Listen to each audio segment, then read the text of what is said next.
The Department of Justice is considering subjecting state and local officials to criminal charges if they implement or enforce so-called sanctuary policies that bar jurisdictions from cooperating with immigration authorities. Immigration advocates argue such a move would be illegal. Department of Homeland Security Secretary Kirstjen Nielsen made the disclosure Tuesday during a Senate committee hearing on the department's operations. The Department of Justice is reviewing what avenues might be available, Nielsen said.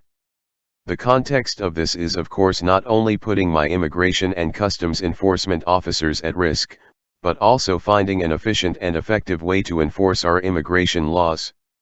She said it's safer for immigration agents to do their jobs if they have the assistance of local and state jurisdictions. The Justice Department's review follows a chilling warning earlier this month from the acting Director of Immigration and Customs Enforcement, Thomas Homan, who said California would feel the wrath of his agency because of its decision to become a sanctuary state.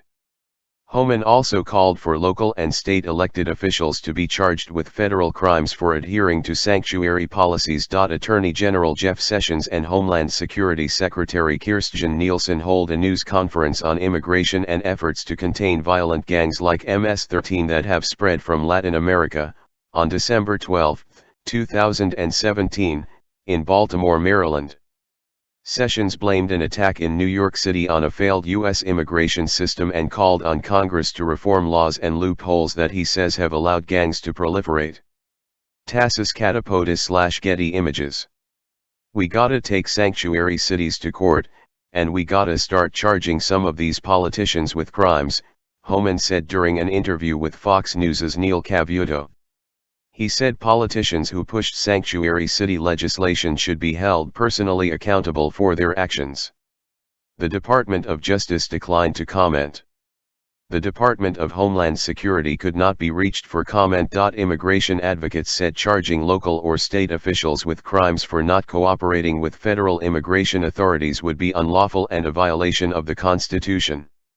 These are really troubling intimidation tactics by the Trump administration, Cecilia Wong, Deputy Legal Director for the American Civil Liberties Union, told Newsweek. If they're threatening to prosecute state and local officials, it raises a number of concerns, including if they end up going after state or local officials who have been outspoken in opposing the Trump administration's draconian and unlawful immigration enforcement policies. I think you've got a serious First Amendment problem. She added, the Constitution doesn't let the federal government force state and local officials to do the president's bidding in this way.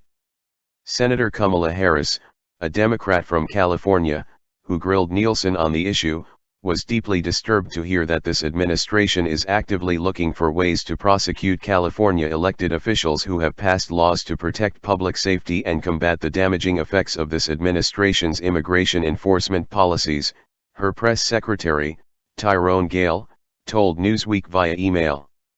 The Justice Department move is the latest escalation in the battle between the Trump administration and cities and states over sanctuary city policies. A federal judge in November blocked a Trump executive order that sought to strip sanctuary cities of federal funding.